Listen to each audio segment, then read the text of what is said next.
Hello, my friend. The world of magic, filled with legends and ancient tales, is opening its gates once again. Tonight, in the Gryffindor dormitory by the crackling fireplace, I will share another story with my friends. Join us, for the magic is about to come alive.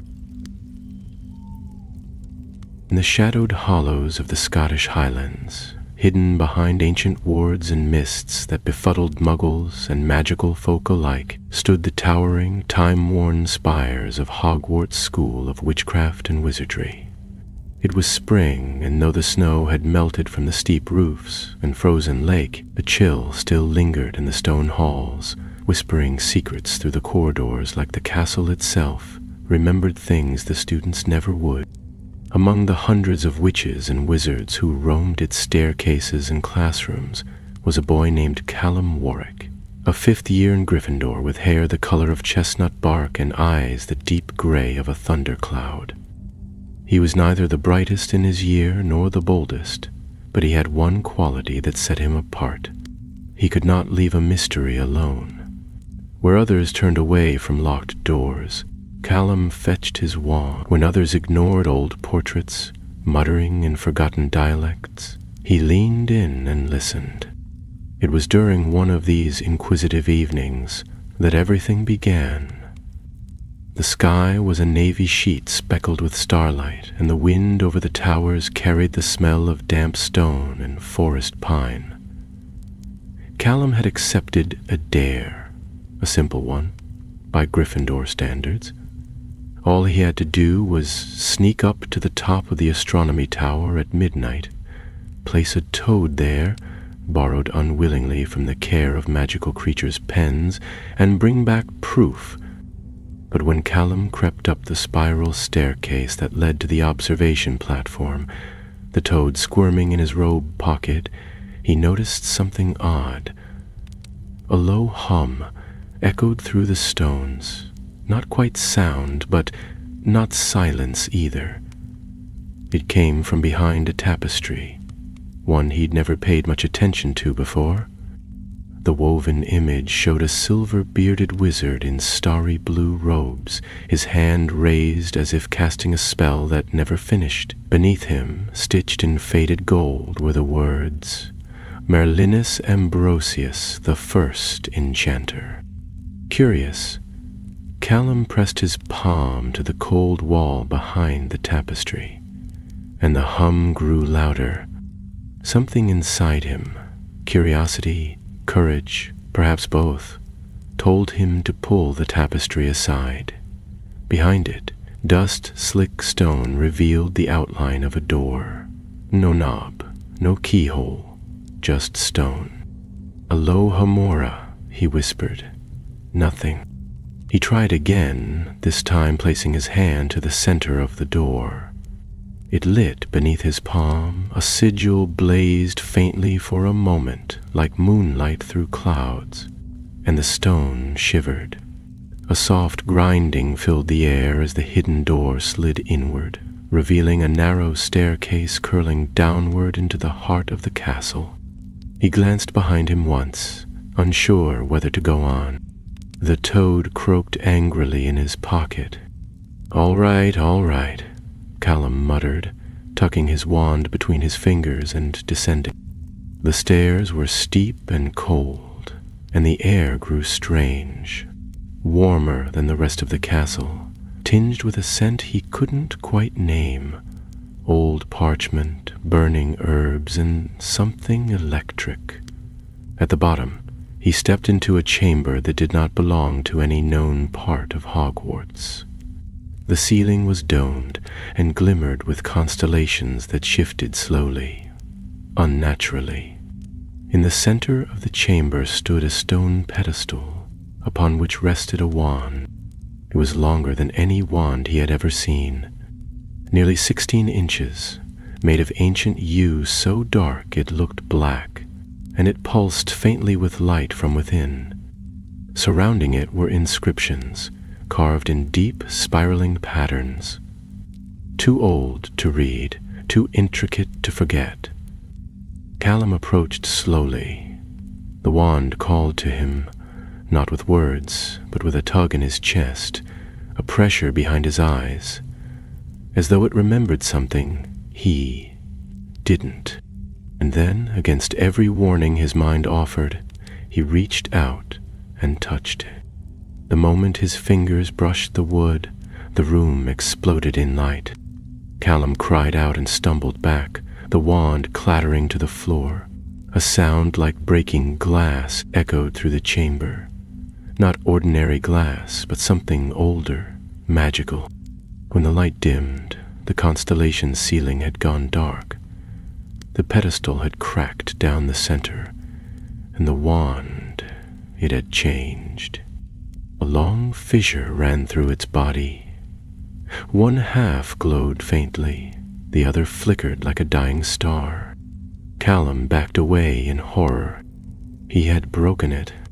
Not just any wand.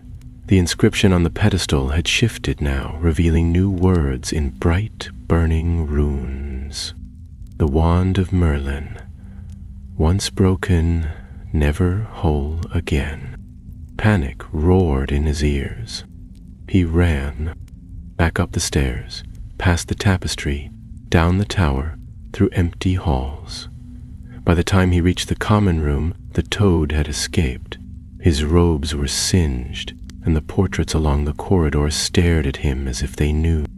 But the real consequences had yet to begin. At night, the ceiling of the great hall flickered wildly, showing not the stars above, but ancient, forgotten constellations. A first year's cauldron exploded in the middle of potions without warning, and Professor McGonagall found every staircase in the castle had shifted to face downward, spiraling like a sinkhole into the dungeons. The castle was awakening, or unraveling, and deep in the shadows of the forbidden forest, something very old stirred. The next morning dawned gray and unsettled. Rain pattered lightly against the tall windows of the great hall, and the enchanted ceiling mimicked the weather faithfully.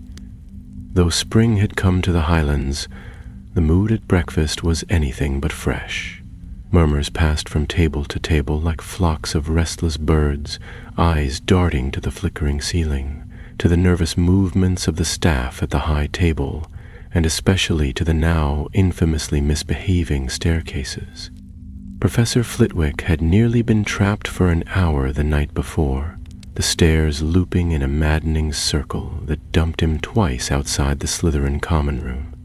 Filch had sworn the castle was grumbling, and Peeves had been unusually quiet, which unsettled everyone more than his usual racket.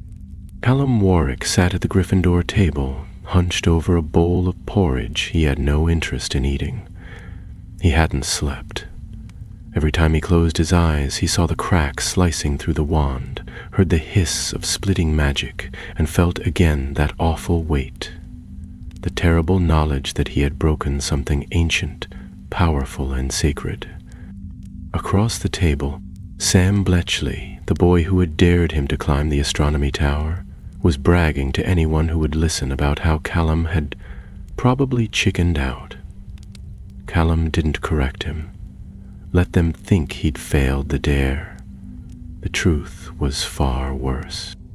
As he stirred the cold porridge, a sudden commotion caught his attention. An owl, streaked with wet, came soaring through the enchanted sky and dropped a small scroll in front of a girl at the Ravenclaw table. The moment she touched it, the scroll burst into a puff of green flame and vanished, leaving only a smear of soot and a faintly glowing symbol on the table. An ancient rune, angular and unfamiliar. Professor McGonagall rose at once from the high table. "That will be all for breakfast. Prefects, please escort your houses to their common rooms immediately. Classes are cancelled for the day." There was a beat of silence, then a collective roar of surprise. No one could remember classes being cancelled except during emergencies. Students began to murmur louder, some delighted, others anxious. Callum slipped out before the prefects could gather Gryffindor together. He darted through the archway, climbed 2 sets of stairs that were oddly well behaved for once, and found himself outside the library, where he paced until the doors opened under the watchful eye of Madame Pince. He needed to understand what he had found, what he had broken. An hour later, surrounded by ancient tomes on magical artifacts and wizarding legends, Callum came across a weathered book bound in emerald dragonhide, relics of the crowned enchanters. He flipped through its pages with shaking fingers until his eyes caught the heading: Merlin's Wand, the crowned staff of Albion. Beneath the title was a drawing of a wand so dark it seemed to drink the ink around it. The accompanying passage made his heart sink. Forged not in forest, but in storm, Merlin's wand was a channel of wild magic, unbound by law or lore. It was hidden in the age of Camelot by Merlin himself, for its power was said to fray the threads of reality when mishandled. To break the wand is to awaken its guard. Guard? What guard? Before he could read further, a soft voice behind him said, "You know, you're not very good at sneaking." Callum jumped and spun around. A girl stood there, her robes neat despite the morning's rush, and her dark hair drawn back in a tidy braid. Her eyes were cool and sharp behind square-rimmed glasses. "Ivy Greaves," she said before he could stammer a word. "5th year, Ravenclaw. And yes, I saw you come down from the astronomy tower last night when you thought no one was looking." Callum swallowed. "I don't know what you're talking about." She raised an eyebrow. "Sure, you just happened to be covered in soot and humming like a power crystal." He looked down. His sleeves were still faintly scorched from the explosion of magic. The humming must have faded, but the mark it left was clear. She was right. "You've read about it, haven't you?" she asked, nodding to the book. "Merlin's wand. How do you know it was Merlin's?" he asked slowly. Ivy glanced around the library, then sat down opposite him. "Because I've been looking for it too. Not to take it, to stop it being found." She leaned closer and lowered her voice. "Do you know what happens when a magical object that old gets damaged? Magic doesn't just spill, it twists. It slips through cracks it was never meant to reach." Callum closed the book. "You think that's what's happening to the castle?" "I don't think, I know. The wards are weakening. Charms are mutating. I overheard Professor Vector telling Flitwick that time lag spells are showing up in students' enchantments. It's affecting everything. But why? I mean, if it was just a wand..." "It wasn't just a wand," she interrupted. "It was a conduit. Merlin didn't just cast spells through it. He stored spells in it. Magic from the old world, from before the ministry even existed, before laws about what magic should do." Callum exhaled slowly. "I didn't mean to break it." Ivy studied him for a moment, then said, "Good. Because if you had meant to, we'd be in even bigger trouble." She stood. "Meet me in the defense classroom tonight after curfew. Don't bring anyone, not even your Gryffindor mates. If we're going to fix this, or at least stop it from getting worse, we need to find the wand's binding point." Callum frowned. "Binding point?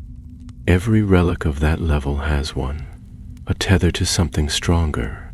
If we can find it, we might be able to recontain the magic, or redirect it before something else gets to it."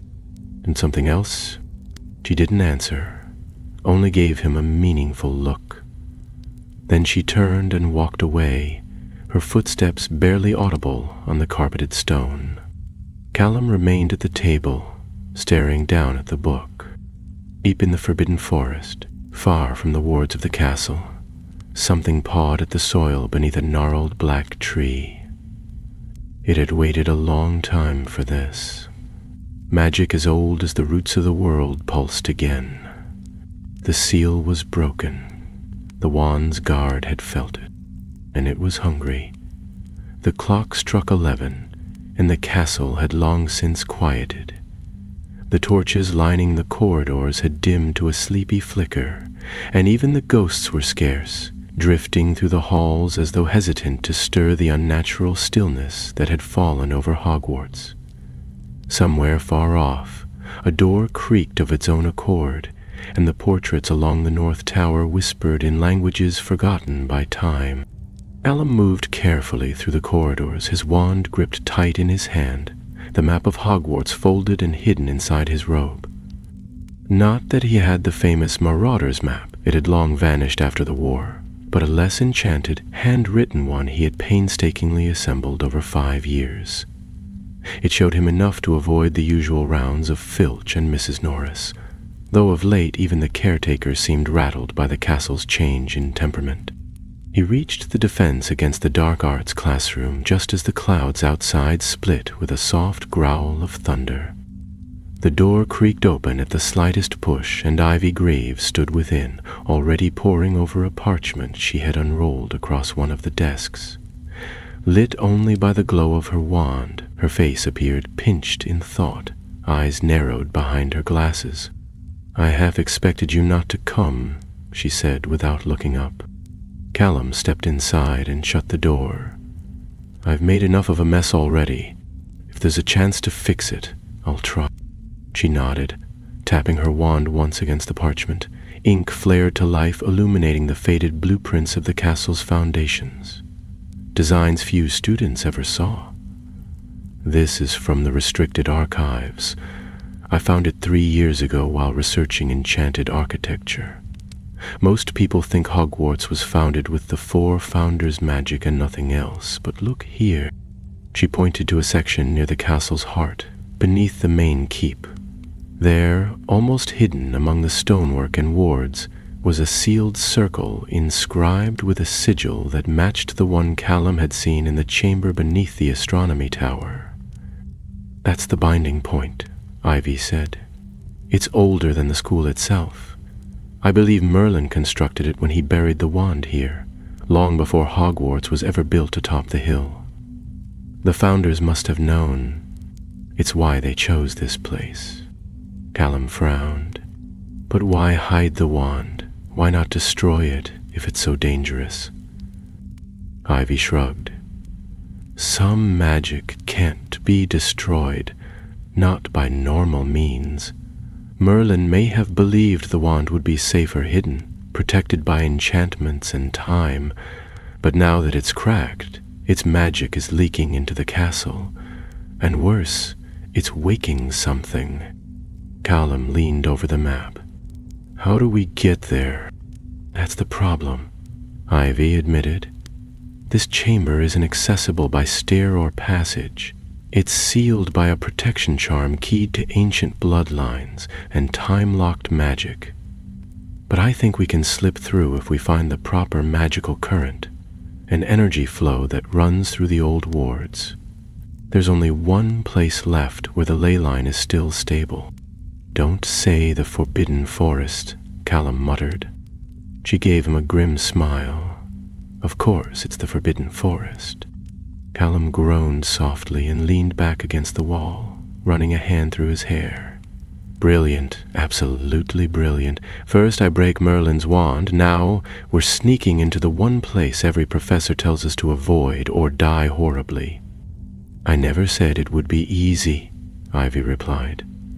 "But if we don't stop this, what's happening to Hogwarts will spread. Magic is unraveling, and worse, something out there knows the wand is weak, and if it reaches the wand before we do..." She didn't finish the thought, but Callum understood.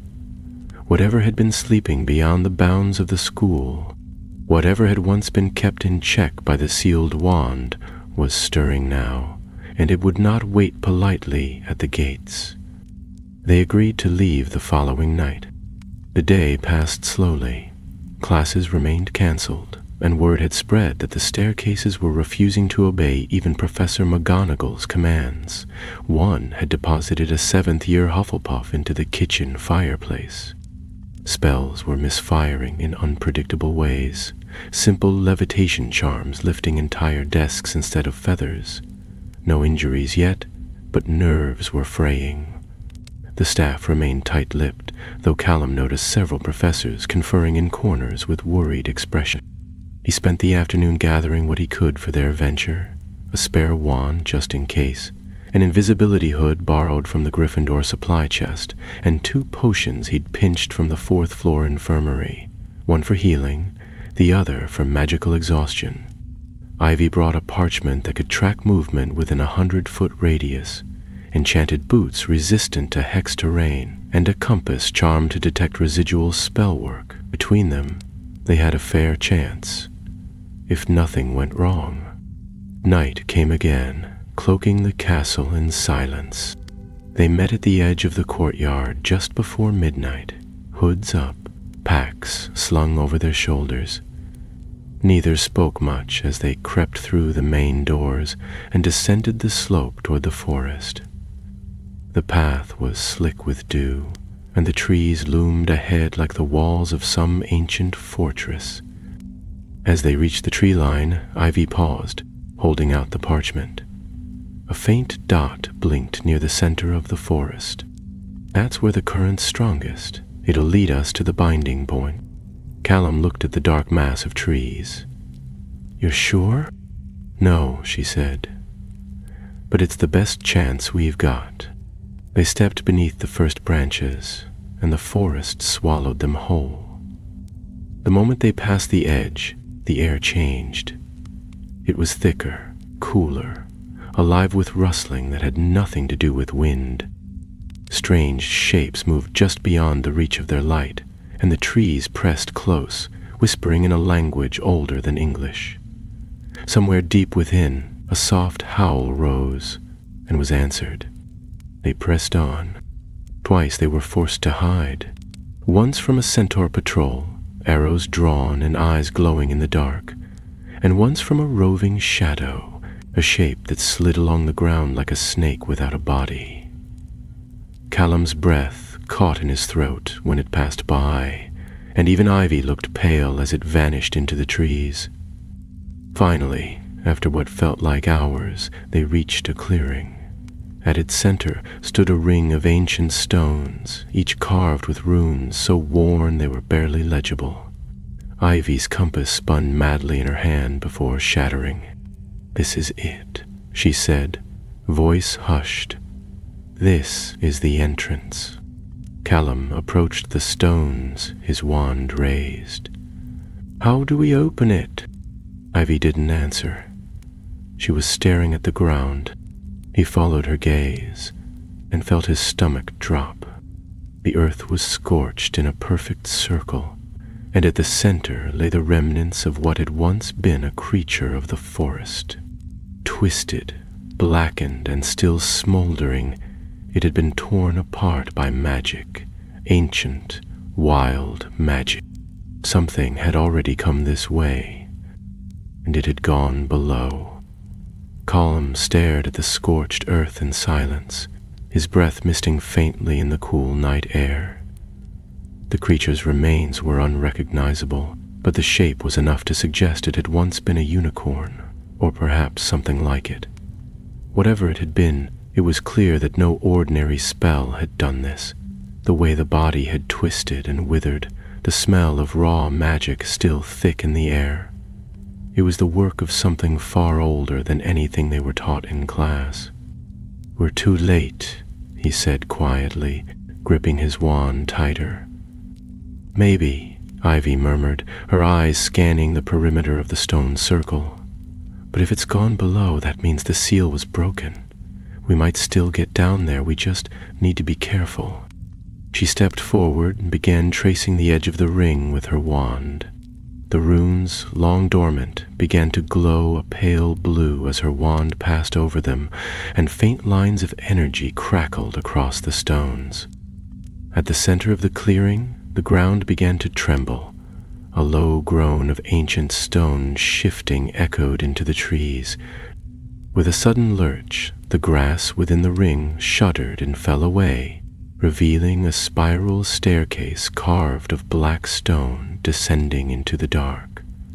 No handrails, no torches, just the smooth spiral vanishing into the depths of the earth. Callum looked at Ivy, who met his eyes briefly before nodding. Together they began their descent. The staircase was colder than the air above, and a strange pressure settled around them, as though the very weight of the forest rested on their shoulders. Their wands lit the steps ahead, but the shadow seemed reluctant to leave, curling and twitching just beyond the glow. As they went deeper, the silence grew oppressive, broken only by their footsteps and the soft hum of magic in the walls. And after what felt like an eternity, they emerged into a vast chamber carved from dark stone veined with shimmering silver. Pillars as thick as oak trees held up the high ceiling, and the floor was etched with runes too old to translate. In the center of the room stood a dais, and on it a shattered pedestal. The pieces of the original plinth were strewn across the floor. The crack Callum had caused in the wand mirrored now in the base it had once rested on. But the wand itself was gone. "I thought you said it would still be here," Callum whispered. "I said the binding point would be here," Ivy replied, her voice low. "The wand was just the key. The real power is in the seal itself." She moved toward the broken pedestal, kneeling to examine the runes. "These carvings match the ones from the scroll I found in the library.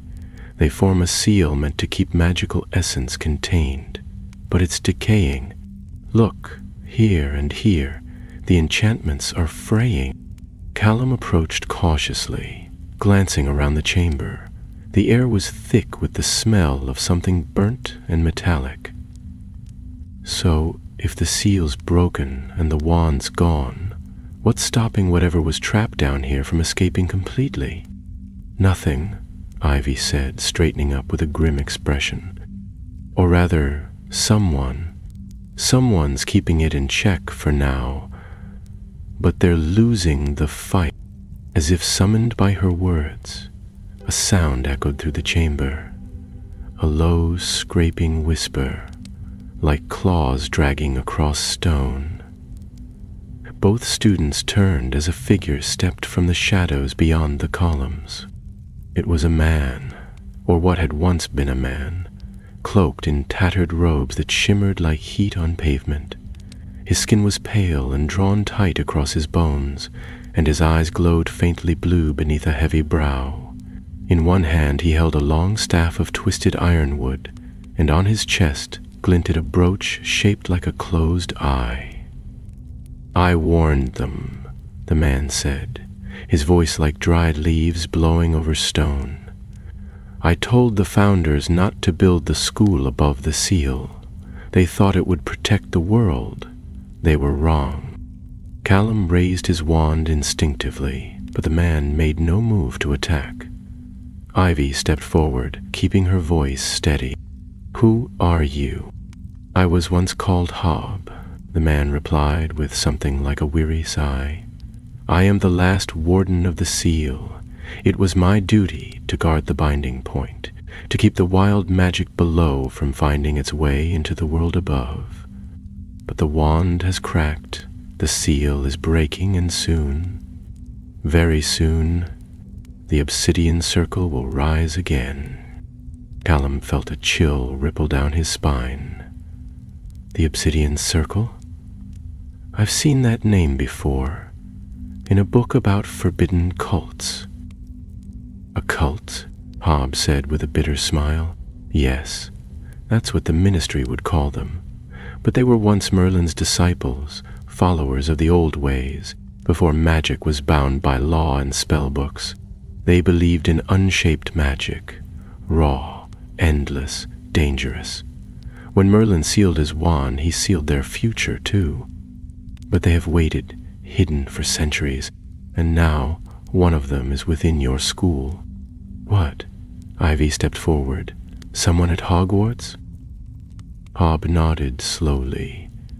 One of the professors, perhaps, or a student touched by their influence. I can feel it in the seal.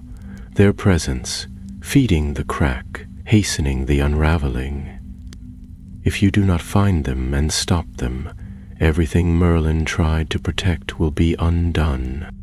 Callum looked at Ivy, then at Hob. Then help us. Tell us how to stop them.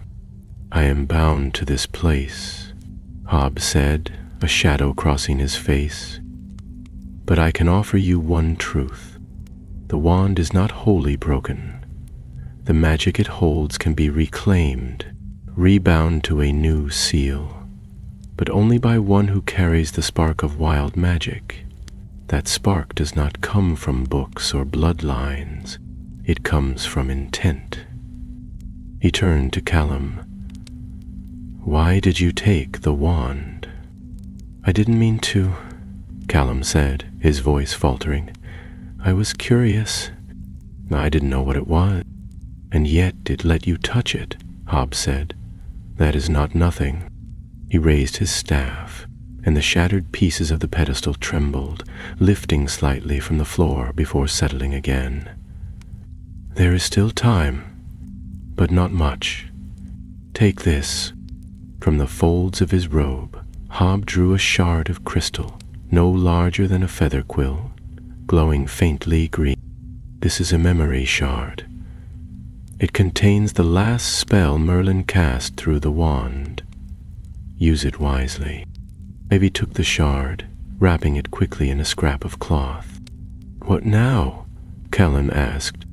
Hob's eyes narrowed. Now you return to the school, and you find the one who seeks to destroy what remains. But be warned, whoever it is, they know you touched the wand, and they will come for you before the end. The shadows of the chamber seemed to press closer, and the distant howl that had once echoed through the forest now seemed much nearer.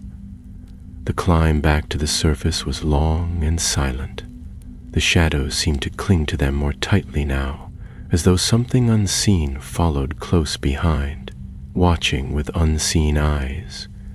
Neither Callum nor Ivy spoke until the cool breath of the forest air touched their faces once more, and the stone steps gave way to damp soil and broken leaves. The clearing looked different now. The ruined creature was still there, its body twisted and scorched, but the faint glow that had hung over the stone circle had dimmed. The magic had receded, or perhaps gone deeper. Ivy pulled the memory shard from her pouch and held it up to the moonlight, her eyes flicking across its surface as though trying to read it. We'll need to study this, she said finally. I don't think it's just a spell. If this is Merlin's last enchantment, it might show us where the remaining power is bound, or how to rebind it. Callum looked over his shoulder into the dark woods, and we'll need to do it quickly. Hob said someone at the school is working against us. If they get to the shard before we understand it, they won't, Ivy said. But we need somewhere safe to hide it, somewhere only we can reach. They returned to the castle through a lesser-known path that emerged near the greenhouses. The sky was beginning to pale with the first signs of dawn, and the grounds were silent, save for the occasional call of a waking bird. Most of the school was still asleep, but they could not afford to be caught. Ivy tucked the shard into the lining of her boot and led the way around the courtyard to a narrow gap in the outer wall, a secret passage known only to a few of Ravenclaw's most curious minds. It brought them out beneath the castle kitchens, and from there, they parted ways. Ivy would return to the library under the pretense of early study, while Callum would sneak back into the Gryffindor common room before anyone noticed his absence. They agreed to meet again that evening in the abandoned observatory on the 7th floor, where few students ever wandered, and even fewer lingered after dark. Callum slipped into the common room just as the enchanted hourglasses in the corner began to stir with the morning hour. He ducked past the fire, where a few first years were already stirring, and collapsed onto his bed without bothering to remove his robes. His head spun with everything he had seen. The chamber, the broken pedestal, Hobbs' warning, and the name that now echoed in his mind like a curse, the Obsidian Circle. He dozed fitfully for a few hours, waking just before noon to the sound of raised voices outside his dormitory. He dressed quickly and made his way down to the common room, where several Gryffindors were gathered near the notice board. A new parchment had appeared, its edges crackling faintly with magical energy. A list of new rules had been posted by order of the headmistress. No student is to leave their common room after 8 o'clock without escort. All dueling, even for practice, is suspended until further notice. Students found outside designated areas will be subject to magical examination. Callum's stomach turned as he read the final line. Any student found in possession of enchanted relics or unidentified magical items will be detained. Someone knew. He felt the weight of the memory shard even though it wasn't on him, and a prickling sensation crept across his skin. He moved quickly through the castle, taking side corridors and shortcuts, keeping his wand close to hand. He reached the 7th floor just before dusk and waited in the shadow of a suit of armor until Ivy appeared. She was carrying a slim tome under one arm and looked as if she hadn't slept. "I found something," she said without preamble, "in the collected enchantments of Merlin. There's a passage that describes a binding spell.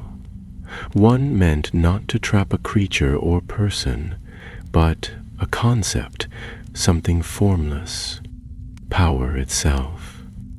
She opened the book and held it toward him. "Listen to this. To bind the wild, one must give it shape. To hold the formless, one must name it. And to name it, one must know its desire. It's not about controlling the wand. It's about understanding what the wand wants." Callum frowned. How can a wand want anything? Merlin's wand wasn't like others. It wasn't just a focus. It was alive in a way. It responded to the intent of the caster. That's why it cracked when you touched it. Not because you were unworthy, but because your intent was uncertain. He looked away. "I didn't want anything. I was just curious." "Exactly. And curiosity is a kind of intent. It means you were open. That might be why it didn't destroy you." Callum turned the shard over in his hand, feeling the faint pulse within it. "So what do we do with this?" "We need to cast the spell hidden inside it," Ivy said. "But not just anywhere. It has to be done at a place of convergence, where magical forces gather and focus. Hogwarts has several, but only one is strong enough to hold a spell of this scale." He raised an eyebrow. "The Great Hall?" She shook her head. "The Mirror Chamber, below the dungeons. It's sealed off now. No one uses it anymore, but centuries ago it was a place for reflecting on magical truth. The walls were lined with enchanted mirrors that could reveal intent, memory, even fate. If we can activate it, it might help us channel the shard's magic. And if the person from the circle is watching, then they'll try to stop us," Ivy said simply. "But they don't know we've got this. Not yet." They made their way to the lower levels as the last light faded from the windows. The dungeons were quiet and cold, the stones damp with ancient moisture. Every sound echoed too loudly, and Callum felt a growing weight in his chest, as though the walls themselves disapproved of their presence. The mirror chamber was hidden behind a rusted iron door with no handle. Ivy whispered an unlocking charm, and the metal groaned as it creaked open. Inside, the room was circular and filled with dust. 7 tall mirrors stood along the walls, dark and lifeless, their surfaces dulled by age. A circular design was etched into the floor. They stepped inside, and Ivy placed the shard at the center of the circle. "Ready?" she asked. Callum nodded, though his hands trembled slightly. Ivy raised her wand, and together they began the incantation. The moment the spell was spoken, the shard blazed to life. Light poured from its surface, streaming into the mirrors, which flared with sudden brilliance. Images began to swirl, glimpses of Merlin, of wild landscapes shaped by magic, of battles long forgotten. And then the light twisted, darkened. A new image formed. A figure in dark robes, standing in the shadows of the library. A student. No, a professor. Their face turned slowly. It was someone they both knew.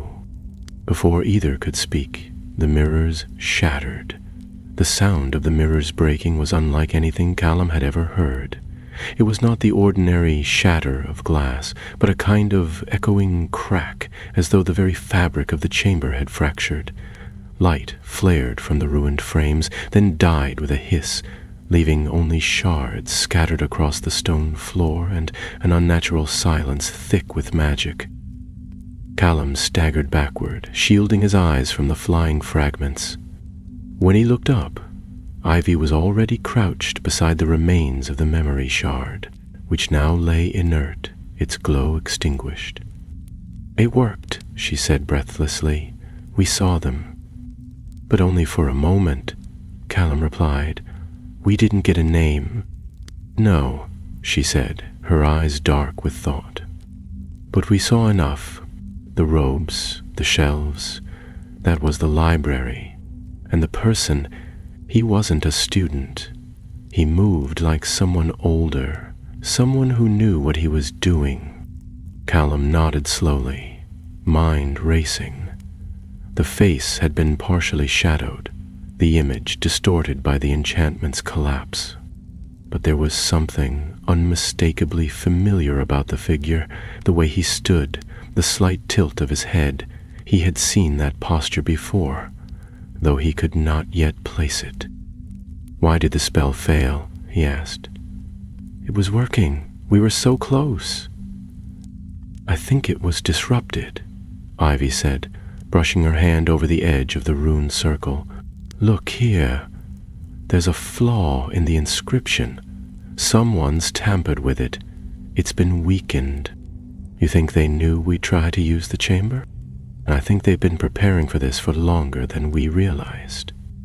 They stood in silence for a moment, the only sound the faint drip of water from the stone ceiling above. Then Ivy turned, brushing the dust from her robes. "Come on," she said. "We've seen enough for now. If the circle knows we're working against them, we need to stay ahead. We'll go to the library tomorrow and search the restricted section. We might not have a name, but we've got a place. And a time. Tonight?" Callum hesitated as they left the chamber.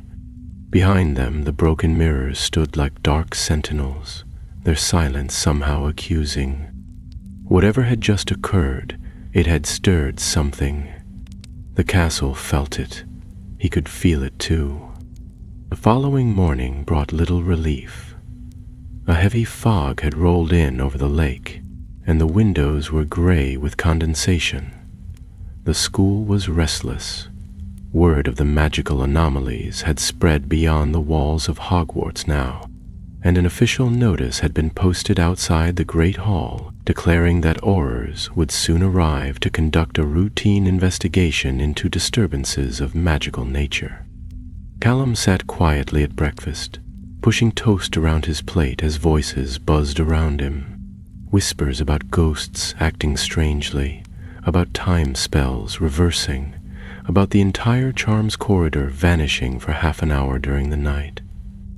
A second year claimed to have seen a robed figure disappear into the tapestry of the Serpent in the Moon.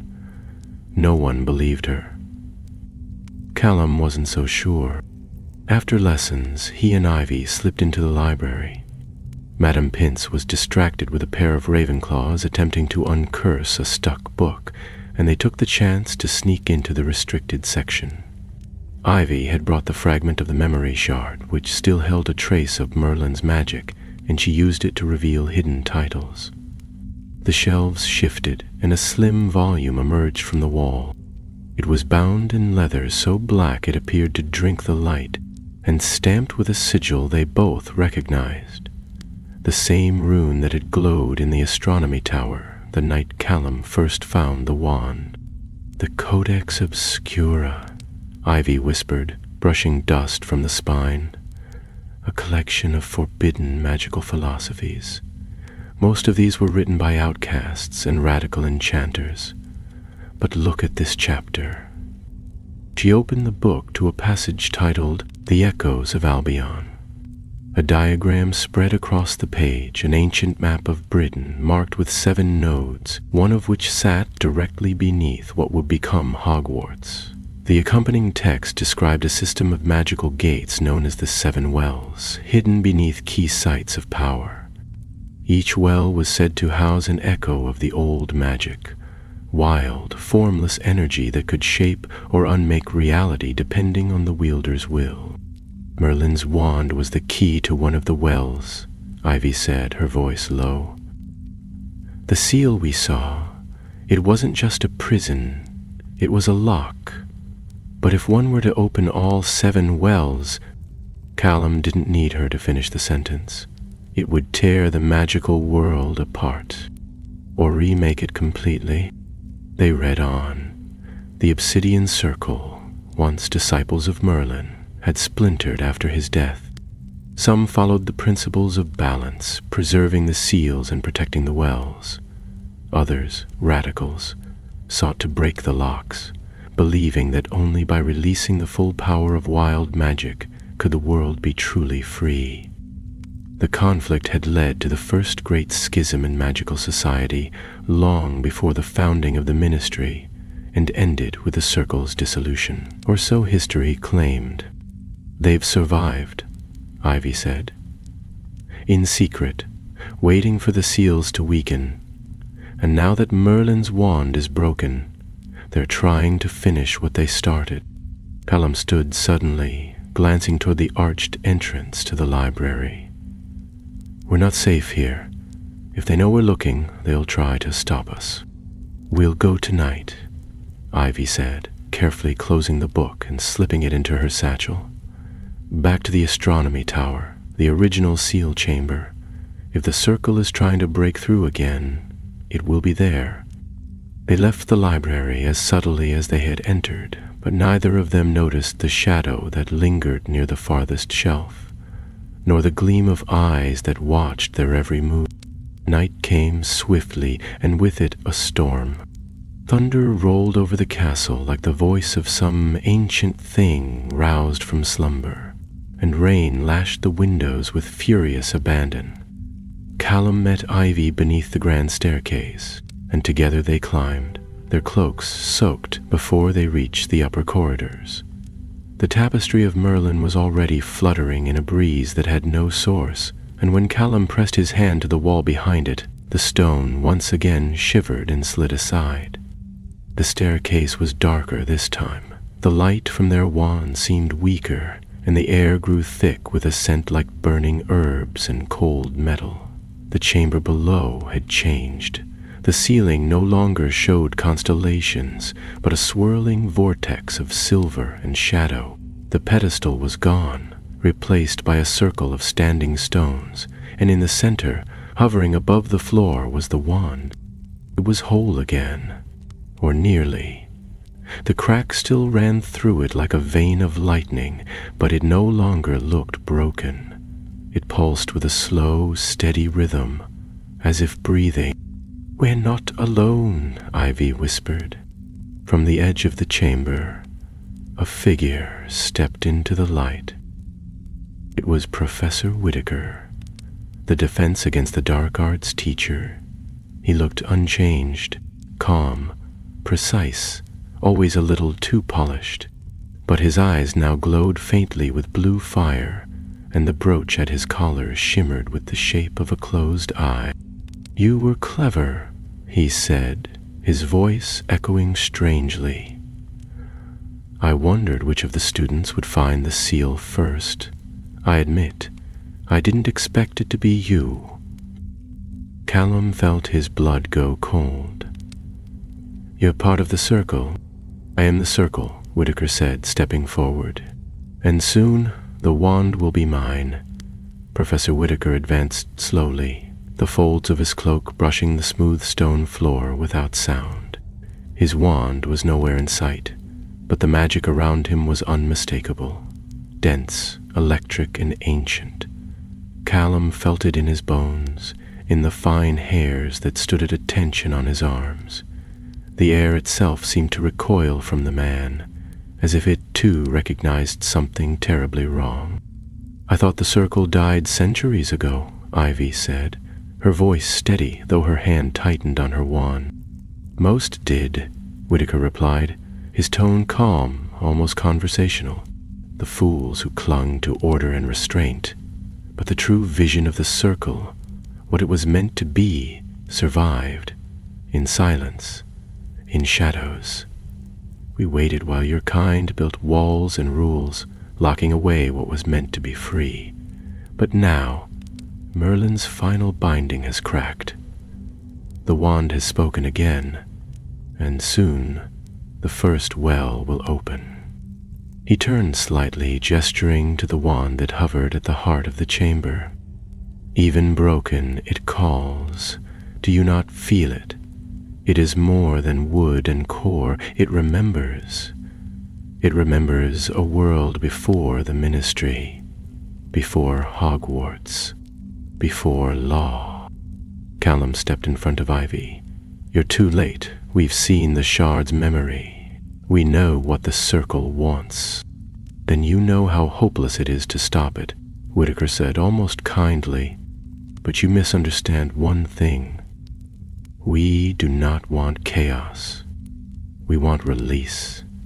Magic has grown weak, tamed, bound by classrooms and legislation.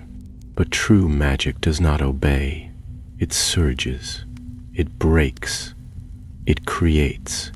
And we, those of us who remember, will bring it back. By destroying Hogwarts, Callum snapped. By tearing open the seals and letting that wild magic spill into the world. Hogwarts was built on a prison, Whitaker said. A beautiful one, yes, but still a cage. The founders thought they could contain power too great to comprehend. Merlin disagreed. That is why he hid the wand, rather than destroy it.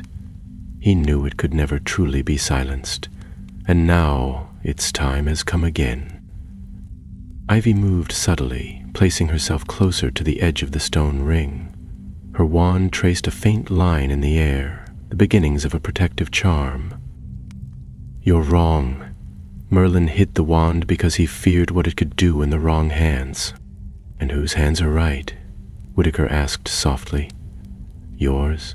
The ministry's? Or the boy who touched it and cracked its seal with nothing more than a question in his heart? His gaze turned to Callum, and the weight of it was like frost. You opened the seal, Callum Warwick. You heard it whisper. You felt it breathe.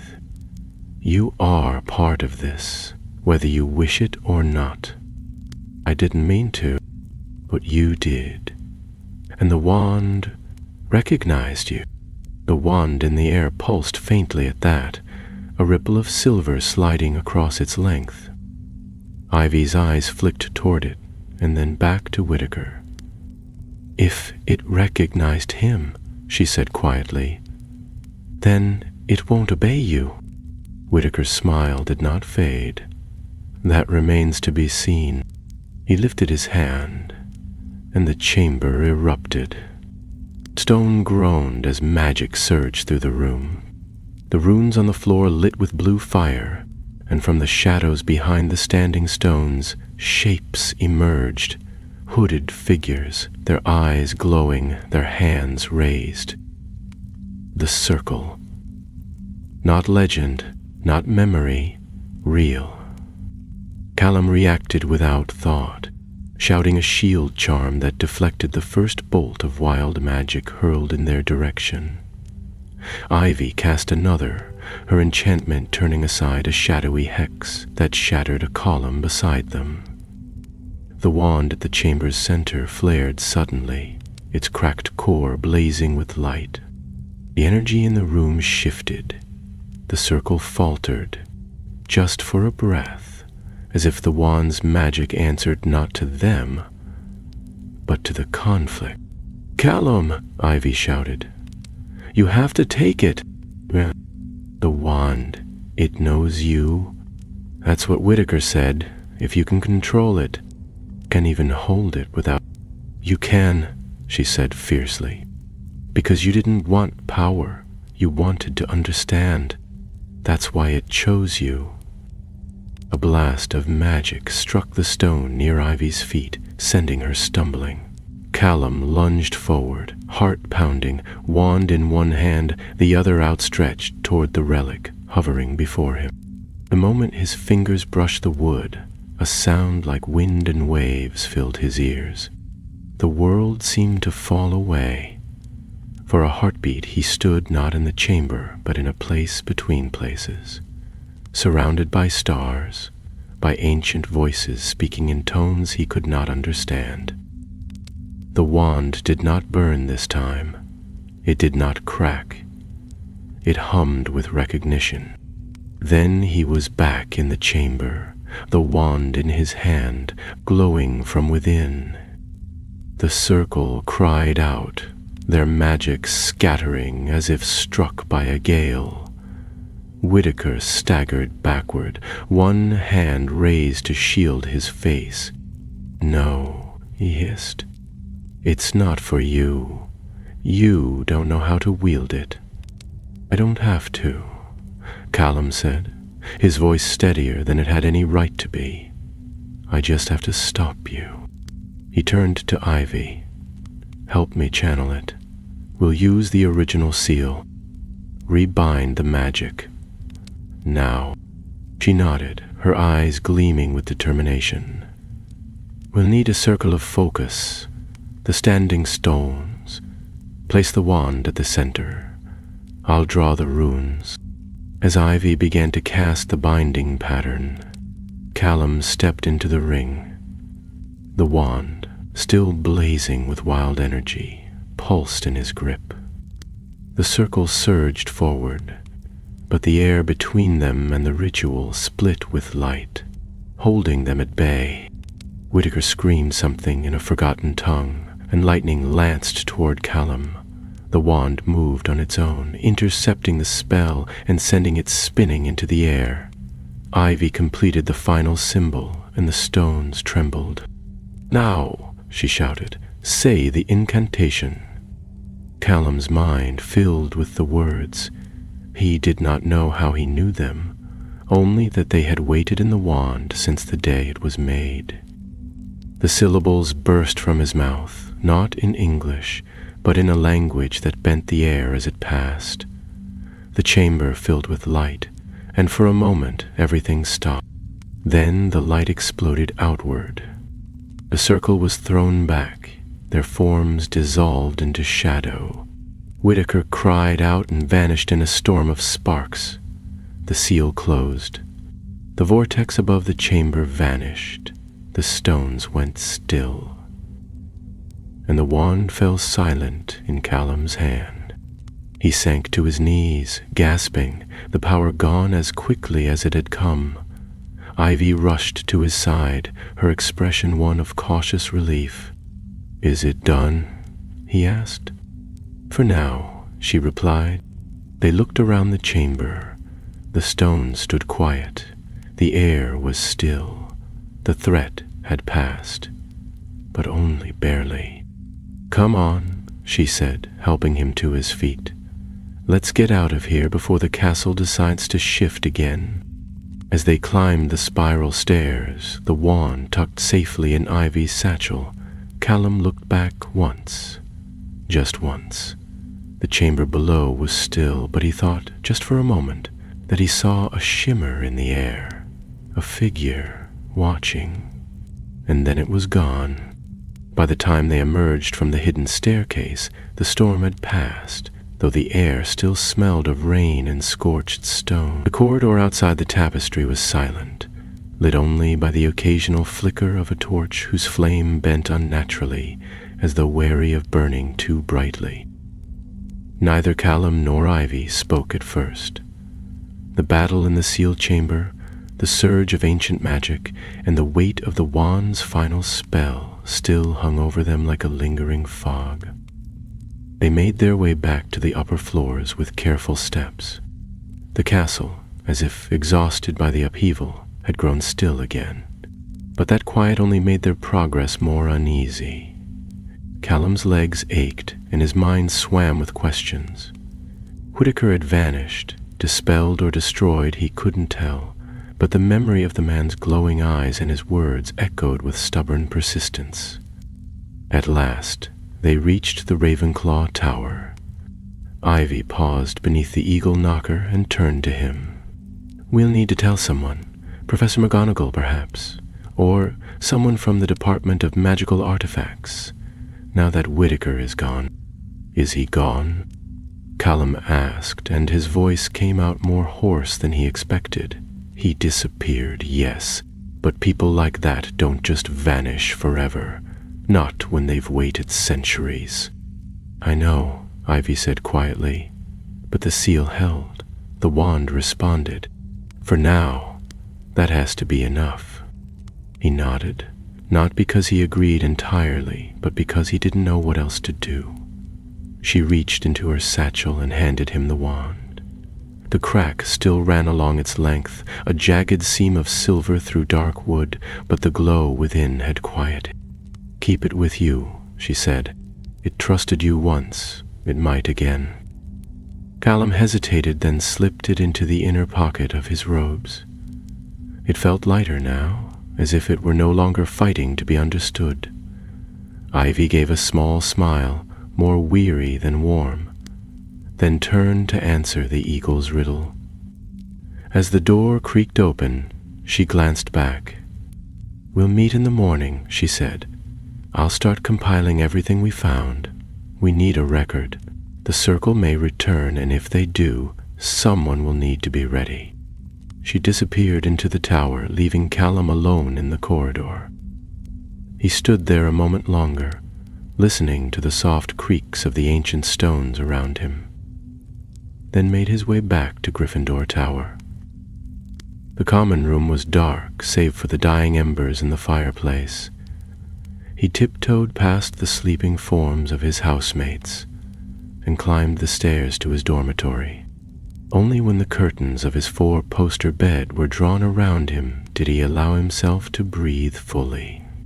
He reached into his pocket and withdrew the wand once more.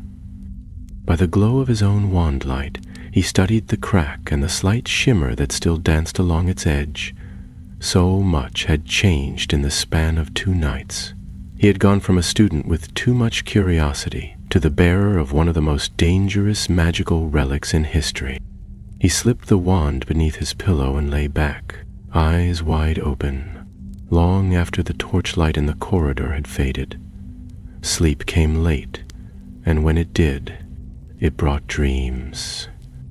He dreamed of the sealed chamber, of Whitaker's voice rising in a chant that cracked the stones.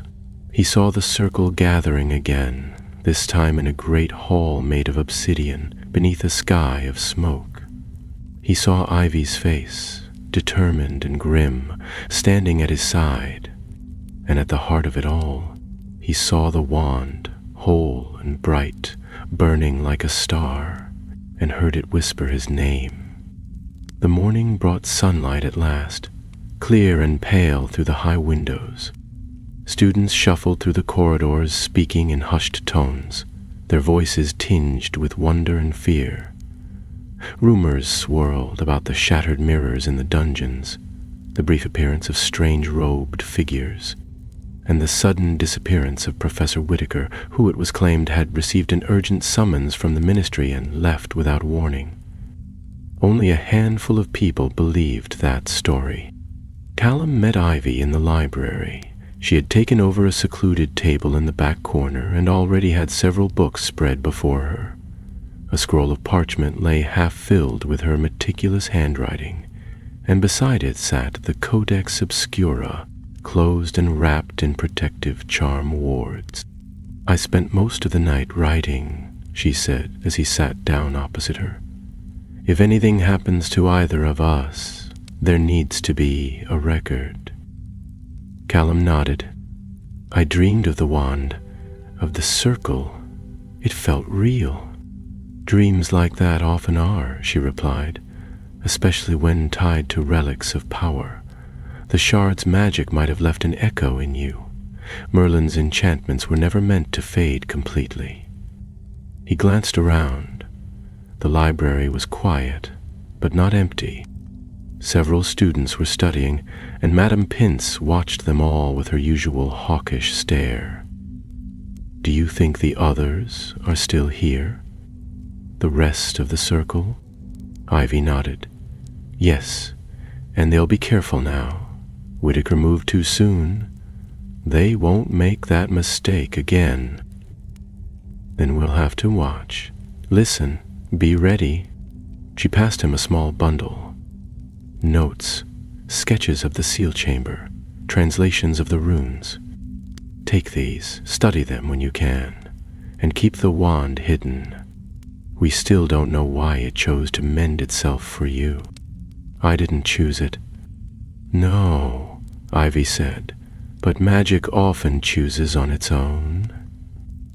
They worked in silence for a while.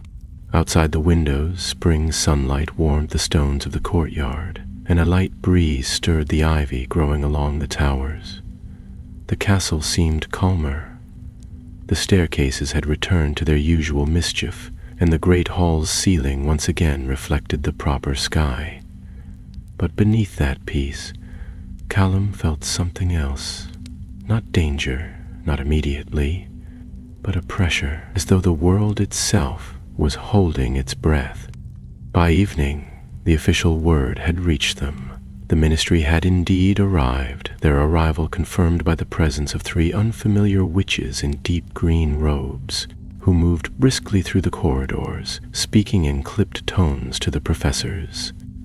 An announcement followed. A thorough investigation would be conducted into magical irregularities, and any student found in possession of unauthorized items would be questioned. Callum and Ivy exchanged a look. They knew what the ministry would find. Nothing. The chamber was sealed again, the mirrors destroyed, and Whitaker was gone. The wand, now silent, would not speak unless it chose to. Still, they were careful. The relic remained hidden, and their notes were cloaked in ordinary-looking essays on historical enchantments. That night, as the castle settled once more into quiet, Callum found himself drawn back to the tower. He stood before the tapestry of Merlin, staring up at the wizard's embroidered eyes, and wondered whether Merlin had truly meant for his wand to be found, or had he only ever meant it to test those who found it. The air shifted, and for the briefest moment he thought he heard a voice, old, distant, and amused. "Curiosity is the first spark of greatness." He turned, but no one was there. The days that followed passed with an uneasy stillness, as though the very walls of Hogwarts were holding a secret too heavy to bear. The ministry officials remained on the grounds, though their presence became less frequent and increasingly formal. They asked questions, of course, sternly worded and delivered in pairs, but whatever truths they sought, they seemed to walk past the real ones without knowing. Professor Whitaker's absence had not gone unnoticed, though the official reason given, that he had returned to London on urgent business, was met with narrowed eyes and whispers in the common rooms. Some students claimed to have seen him reappear late at night near the lake, only to vanish into mist. Others said they heard his voice in the defense classroom, even though the door remained locked and empty. Callum tried to focus on his lessons, but his mind wandered constantly. The wand never left his possession, though he never dared to use it. He kept it wrapped in old cloth, tucked into a hidden pocket of his satchel. Even when it didn't glow or whisper, it thrummed faintly in his presence, like a heartbeat just out of time with his own. Ivy remained as studious as ever, though even she had grown more cautious. Their meetings were brief, their notes encrypted and exchanged in hollow books or beneath flagstones in the courtyard garden. They understood without speaking that whatever danger had passed was not the end. It was a beginning. The circle had failed to claim the first well, but there were 6 more. One evening, as twilight washed the sky in colors of lavender and fading gold, Callum stood at the edge of the astronomy tower, looking down at the darkening grounds. The wind stirred his robes and brought with it the scent of grass and distant pine. Far below, the lake lay still and silvered, and the forbidden forest loomed like a shadow of the past. He heard footsteps behind him and turned to see Ivy approaching. She carried a scroll in one hand and looked unusually tense. "I've found something," she said without preamble. "Or rather, something found me." She handed him the scroll.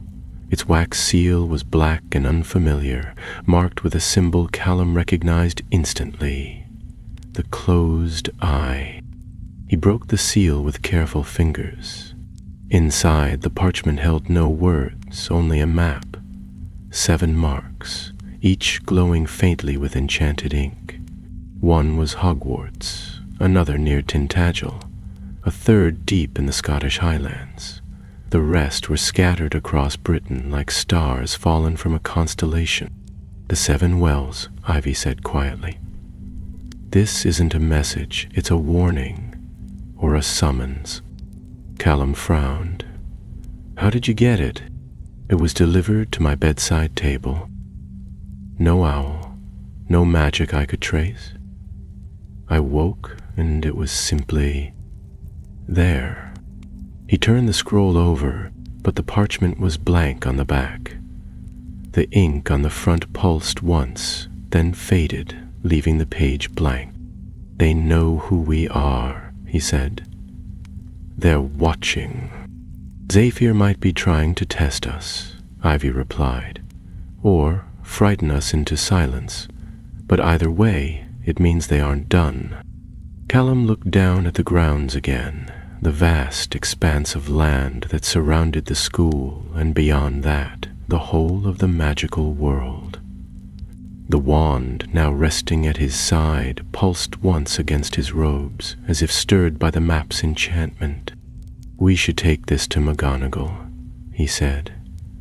"If the circle is planning to open the other wells—" "No," Ivy interrupted, her voice firm. "Not yet. If the circle still has allies in the castle or in the ministry, then telling the wrong person might do more harm than good. We need proof, and we need to understand what each of these wells does. If we give them information before we're ready, they could use it to get ahead of us. So what do we do instead?" "We find the next well," she said, "and we get there before they do." It was madness. The kind of decision that only seemed possible in stories. 2 students setting out to stop an ancient magical order with nothing but a wand that might destroy them, and a parchment map sent by their enemy. But as Callum looked at Ivy, he realized he couldn't think of anything else he'd rather do. They spent the next days preparing in secret. They scoured the library for any references to the wells. Old records, whispered legends, obscure footnotes, and forgotten books. The ministry remained on campus, which made sneaking in and out more difficult, but they managed. Between Ivy's precision and Callum's instinct for unnoticed corners, they moved like shadows. Eventually, they found it, the first well beyond Hogwarts. It lay near the coast, hidden beneath the ruins of an ancient druidic temple buried in a cliffside cave. The writings were vague, but they spoke of a pool that reflected not the world as it was, but the world as it might become. A magic of foresight, or perhaps illusion. Either way, it was dangerous. "I've sent word to an old family contact near the coast," Ivy said as they met again by the greenhouse. "They think they can get us there by portkey without alerting the ministry." Callum raised an eyebrow. "And they don't ask questions? They know better." He didn't press further. Everyone had their secrets. Ivy just carried hers more carefully. They agreed to leave at dawn 3 days later, before the ministry could tighten its inspections. The night before their departure, Callum visited the Gryffindor common room one last time. The fire burned low, casting flickering shadows across the floor. Most of the students had gone to bed, but a few lingered, unaware of the quiet war unfolding beneath their feet. He stared into the flames for a long time, thinking of Merlin, of Whitaker, of the seal and the circle and the whispering voice that had called him by name. He thought of his parents, who had always believed he would grow up to be a healer. He thought of all the things he did not know and all the dangers still to come. Then he stood, walked quietly back to his dormitory, and began packing. Dawn came, gray and uncertain. The castle slept. Even the portraits on the walls seemed subdued, their eyes watching silently as Ivy and Callum slipped through the corridors and into the stone garden near the edge of the grounds. There, hidden beneath a cluster of frost-laced ferns, lay the portkey, an iron ring bound with ivy and etched with runes neither of them recognized. "Are you sure about this?" Callum asked, his hand hovering above the ring. "No," Ivy said, "but we're going anyway." They touched it together. The world vanished in a flash of green light. The portkey landed them with a jolt that knocked the wind from Callum's lungs and left him sprawled on damp, rocky ground. The smell of sea salt filled his nostrils, and the crash of waves echoed around them. Ivy landed beside him with slightly more grace, catching herself on one knee, her wand already drawn and scanning the shadows. They were standing on a narrow ledge carved into the side of a cliff. The sky above was heavy with cloud, the sea below churning and restless. Just ahead, carved into the stone face of the cliff, yawned a cave mouth as black as ink. Seabirds wheeled overhead, their cries harsh and distant, but otherwise the place was silent, untouched by time. "This is the site," Ivy said, rising to her feet. "The Temple of Glassmore." The texts described it as a place of prophecy, where druids once gathered to read visions in the mirror pools of the deep earth. Callum brushed the sea spray from his cloak and followed her gaze. "You think the well is inside?" "I'm certain of it." One of the older texts spoke of a pool that showed not reflections but possibilities, shadows of what might be. That's not illusion. It's raw foresight magic, and that means wild magic is involved. If a well lies here, it'll be drawn to minds, to thoughts and intentions, especially those still forming. He glanced toward the mouth of the cave. "And the circle? They'll come if they're not already here. We have to be careful." They entered the cave, wands lit. The rocks swallowed sound, muffling the crash of waves behind them. The walls were damp with centuries of mist, glistening like obsidian, and ancient carvings lined the passage, spirals, runes, and images of hooded figures kneeling before stars.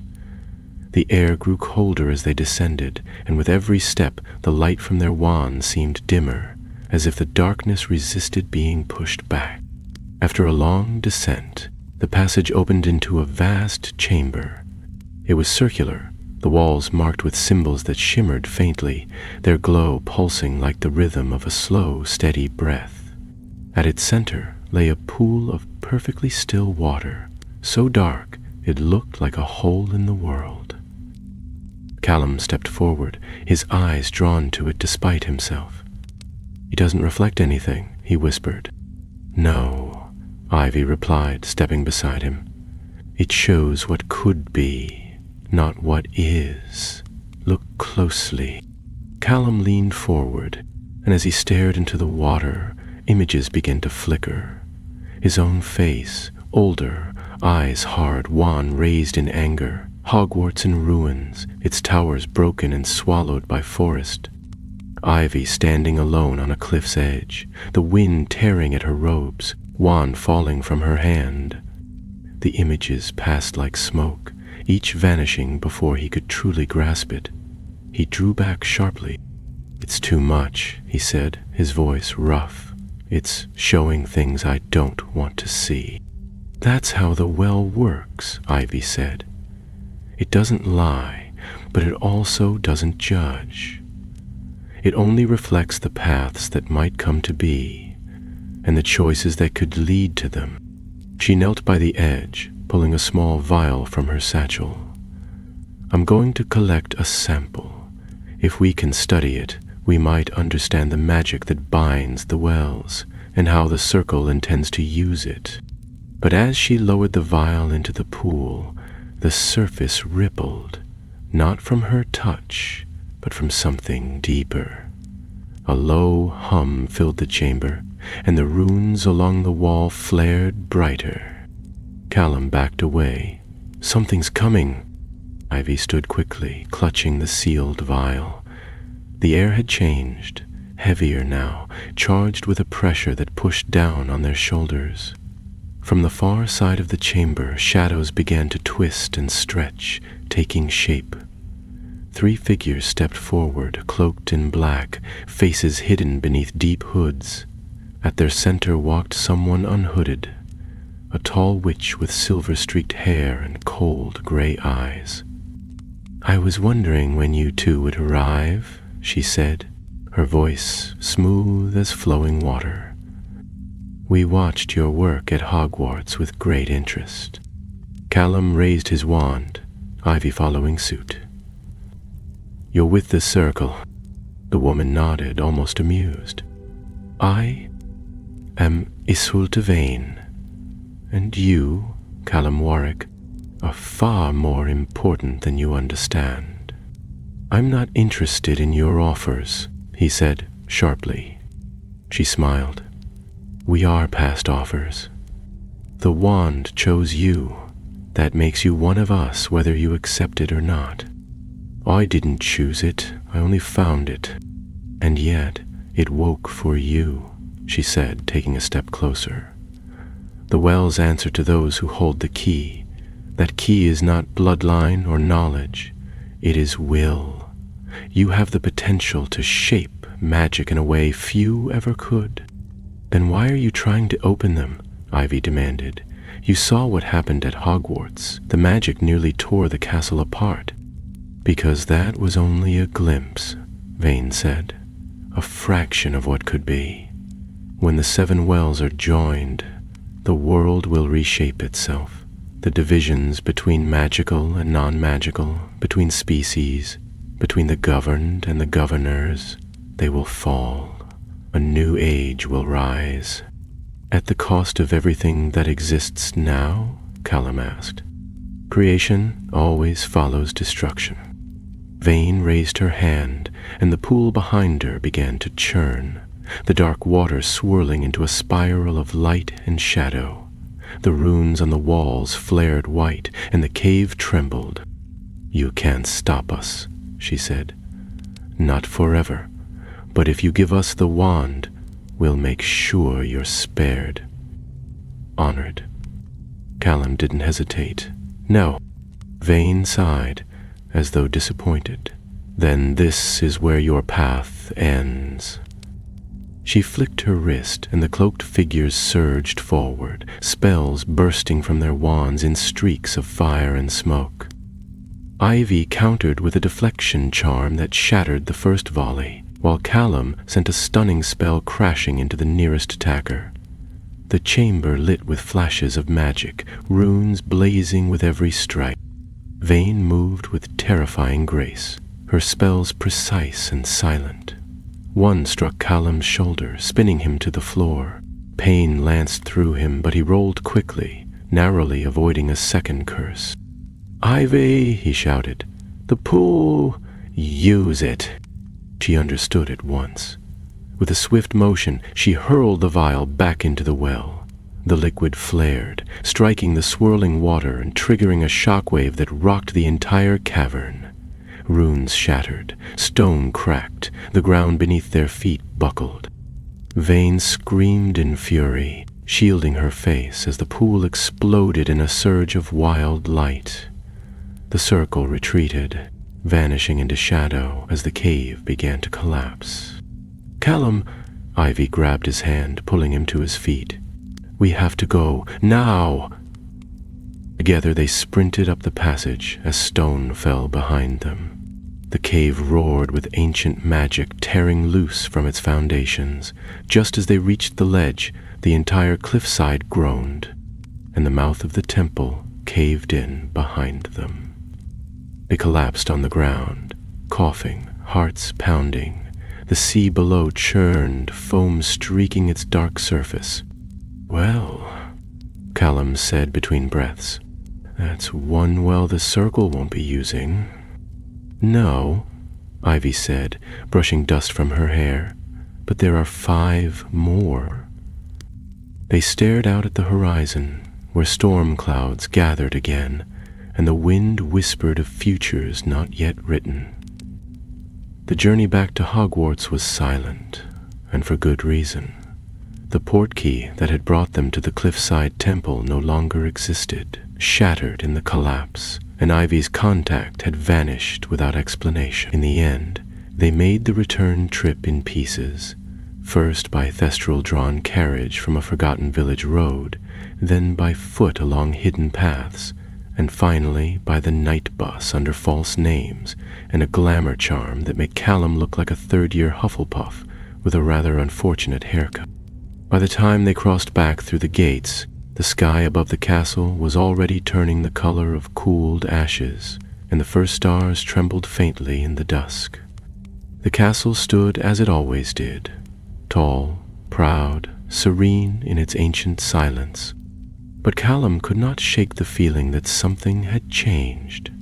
Perhaps it was in the way the shadows stretched farther than they should have, or in how the wind that curled around the towers carried whispers too faint to hear, or perhaps it was simply the burden he now carried of what he'd seen, what he knew, and what he feared he might yet become.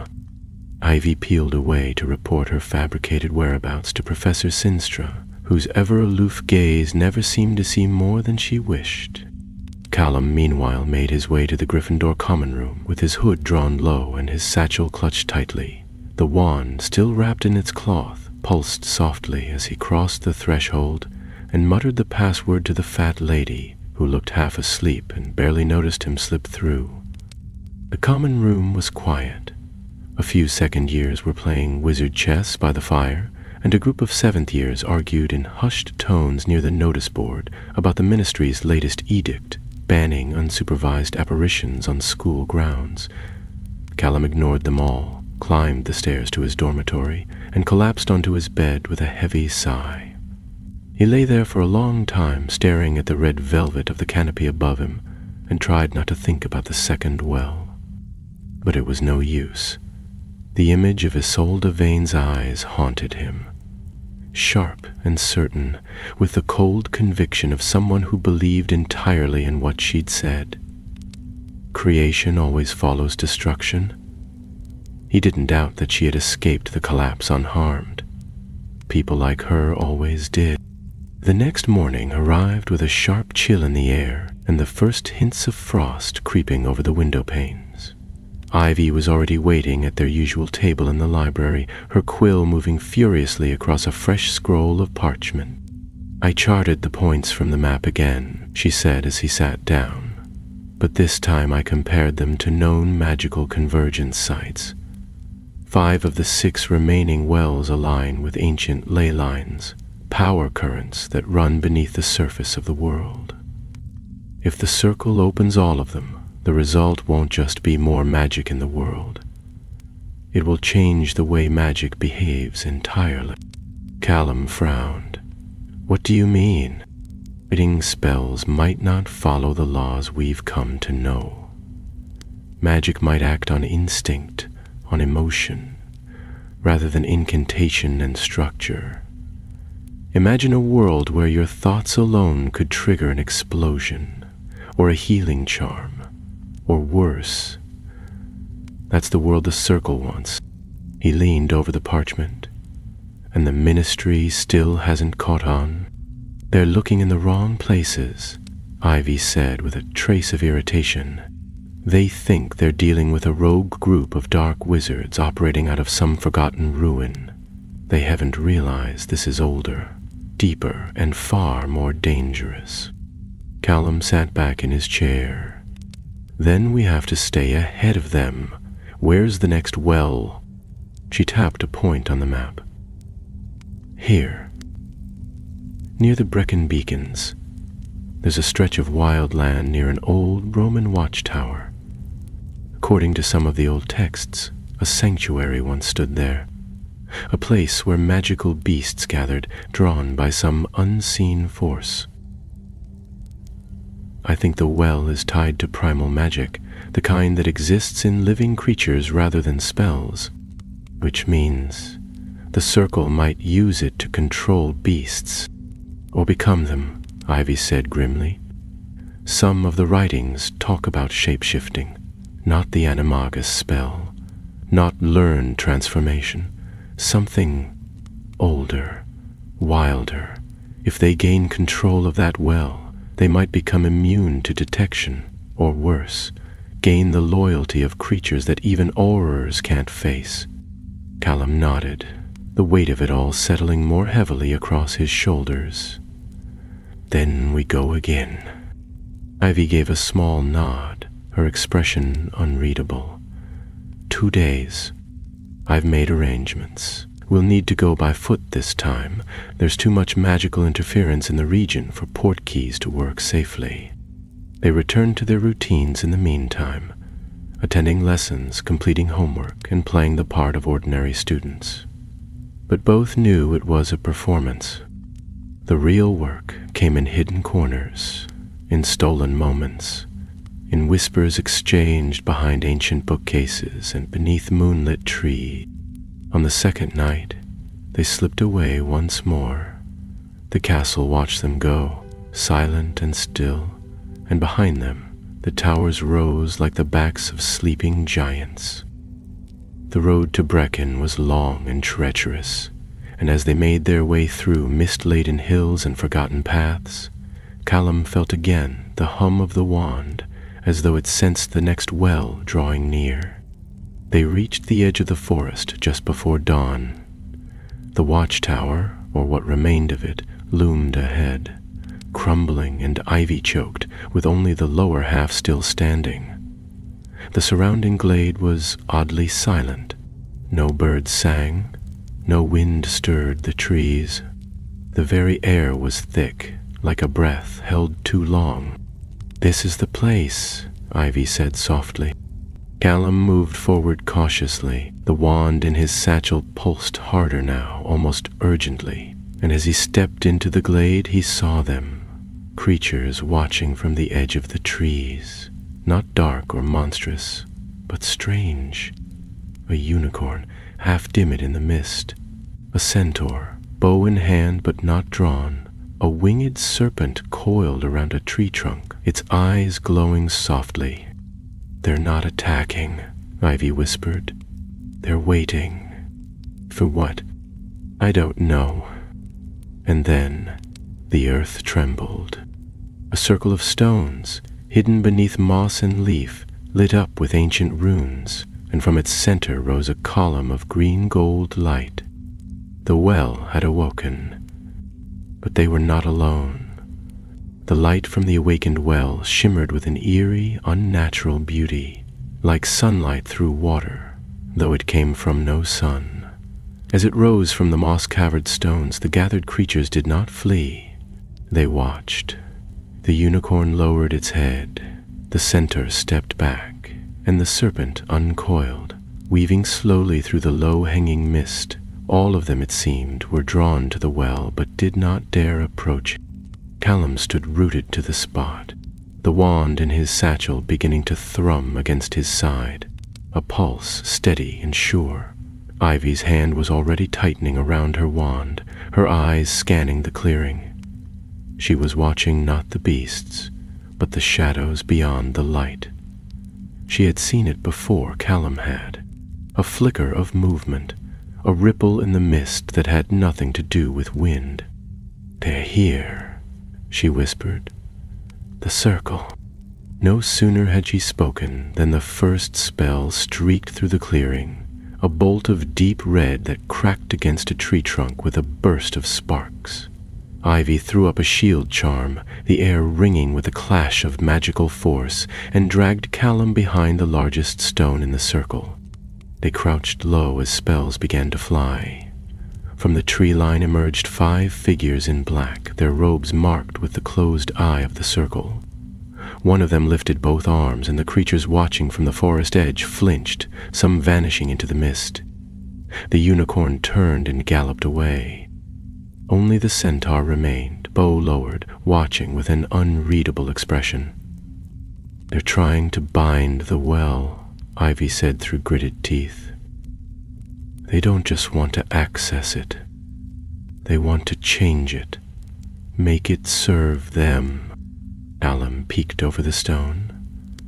The leader of the group was moving toward the column of light, her arms weaving a slow, deliberate pattern in the air, runes forming in the wake of her fingertips.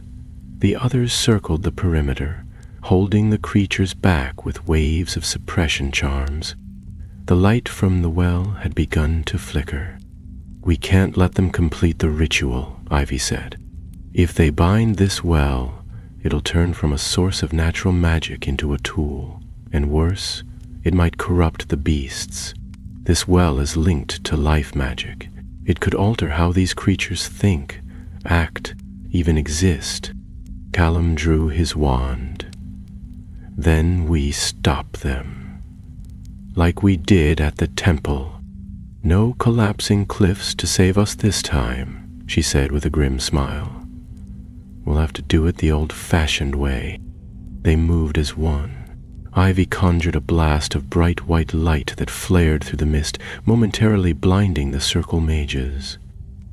Callum sprang from cover and sent a disarming spell toward the nearest robed figure, who staggered backward and dropped their wand. Another turned to strike, but Ivy was already there, hurling a knockback jinx that sent the attacker tumbling into a patch of brambles. The leader remained focused on the well. Her voice rose in chant, the ancient words vibrating through the clearing. The light began to narrow, pulling inward as if being drawn into a vessel. "We have to stop her," Callum shouted. He broke into a run, dodging a curse that seared the ground beside him.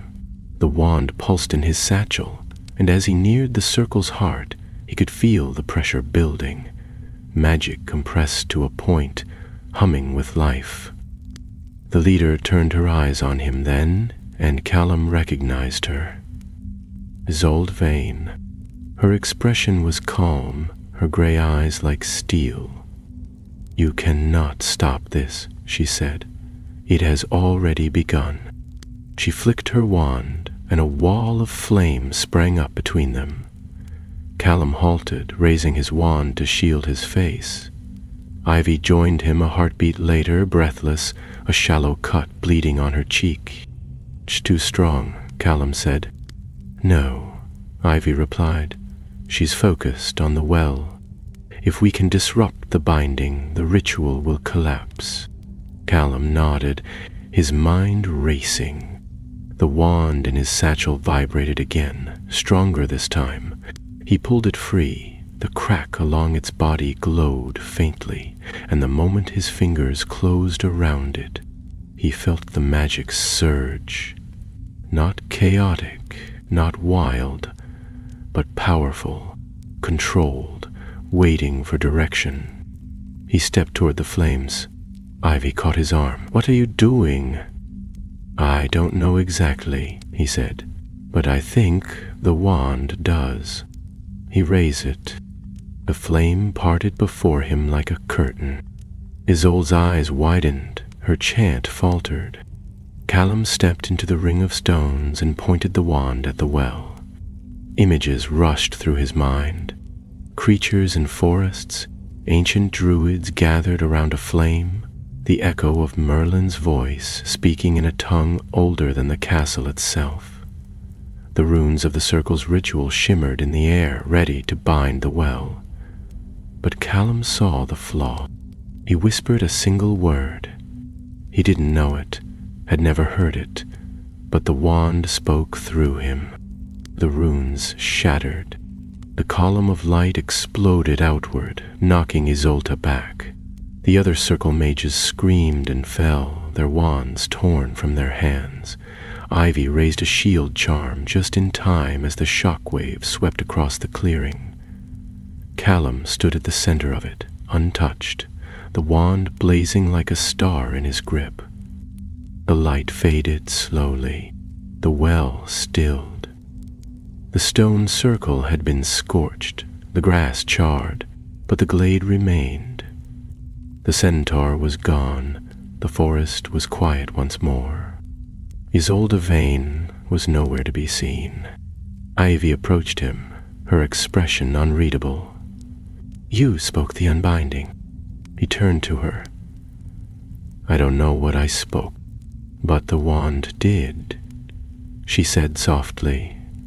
"It knew." He lowered it, the light within it dimming once more. "We stop them," he said, still catching his breath. "For now," she replied. She turned her gaze toward the woods. "They'll come again, and the closer we get to the seventh well, the more desperate they'll become." Callum nodded slowly, the weight of what lay ahead settling over him like a winter's cloak. "But we're learning," he said, "and as long as we keep moving, we stay ahead." She looked at him then, not as the boy who had broken Merlin's wand, but as the one who had begun to wield it.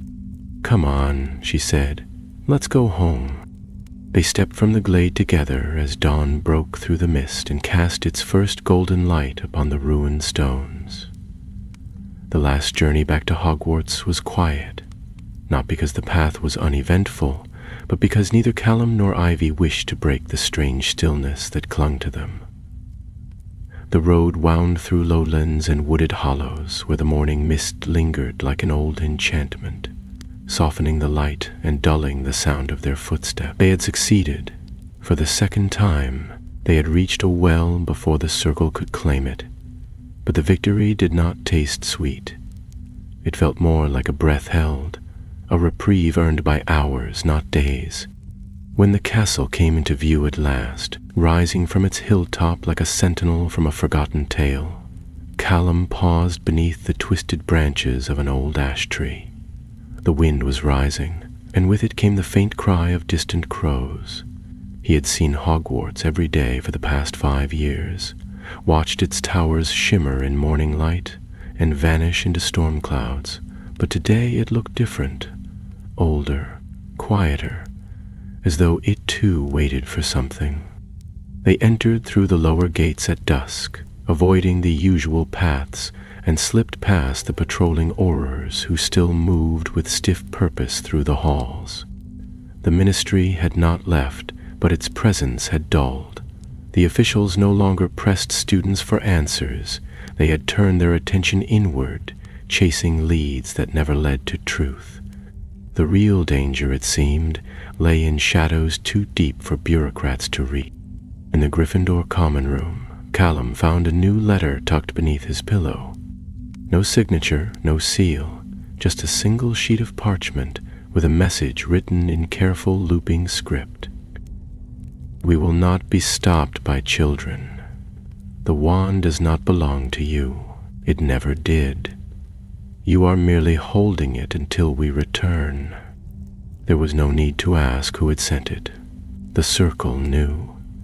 They had seen him now, seen what the wand had become in his hand, and what he had become when he used it. But fear no longer sat so heavily in his chest. He folded the note carefully, tucked it inside his satchel, and went to meet Ivy. She was waiting in the old observatory again, the place where this had truly begun. The night sky spun above them, crisp and clear, the stars like frost flung across dark velvet. Between them lay the map of the 7 wells, now marked with 2 bright points dimmed to silver. The others remained untouched, for now. "I think I know what the final well is," Ivy said without looking up. "The 7th. It isn't just a source of magic, it's the origin, the place where all the others draw from." Callum frowned. "Like a heart?" "Exactly. I found a reference in one of the oldest texts. It was written in the margins, barely legible. It spoke of the font eternal, a well-hidden knot in caves or ruins or stones, but in the breath between spells, in the pause before a wand moves. A place where magic and will are the same." He looked down at the wand lying on the table. It had grown quiet again, but he could feel its awareness as though it waited only for his hand to stir it once more. "Where is it?" he asked. She lifted her eyes to his. "Here, at Hogwarts, always has been." The silence between them stretched. He thought of the seal chamber beneath the astronomy tower, the ruined pedestal, the broken mirrors, the flicker of Merlin's memory in the crystal shard, of all the places they had been, all the threats they had faced, and how, again and again, everything led back here, to the ancient castle that stood not just as a school, but as a beacon, a vault, a fortress of old truths. "Then that's where they'll strike next," he said quietly. "The circle won't risk another loss. They'll come for the font." Ivy nodded. "They'll come soon." They prepared in the days that followed, quietly, with care. They reinforced the seal chamber, added wards to the observatory, sent messages in secret to trusted professors and students who had begun to suspect the truth. No one laughed anymore when portraits flickered, or when staircases shuddered without reason. Magic was restless, and those who knew how to listen could hear it shifting beneath their feet. The attack came on the eve of the equinox. The sky outside roared with wind, but no storm touched the towers. The wards trembled, not from outside force, but from within, as if the castle itself were turning in its sleep. The circle did not knock at the gates or march through the halls.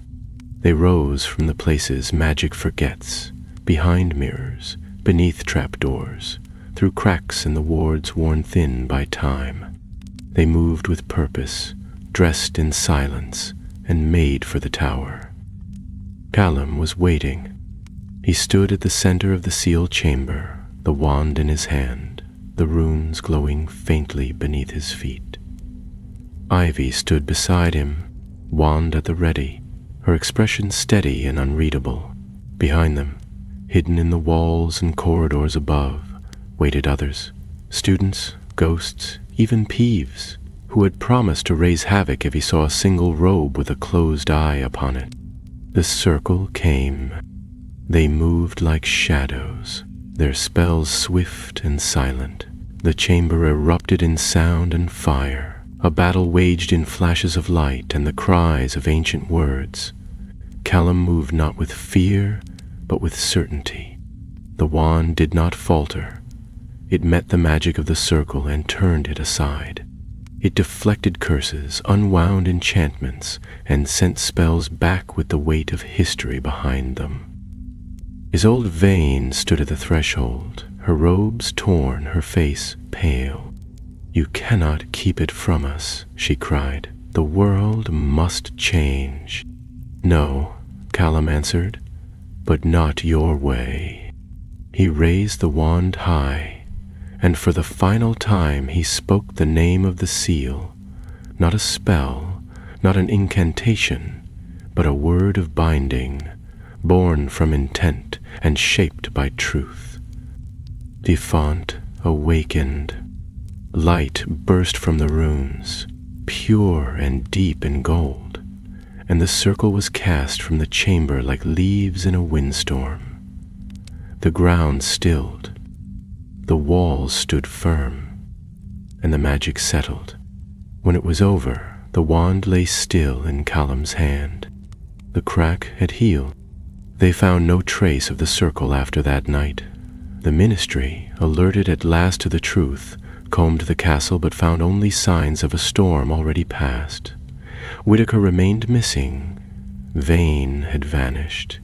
The other wells, untouched, faded from their map, and Hogwarts returned slowly to its rhythm. Callum and Ivy were summoned before the headmistress, who said nothing at first, only offered them tea and let the silence speak. Then she asked them to tell her everything, and when they had, she simply said, "You've done what many twice your age could not, but the path forward will not be easy." Callum understood. The wand, now whole, still pulsed with quiet magic. It no longer whispered, but it listened.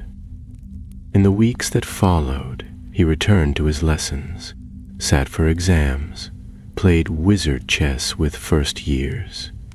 But he also walked the halls at night, spoke with portraits older than the founders, and listened to the castle breathe.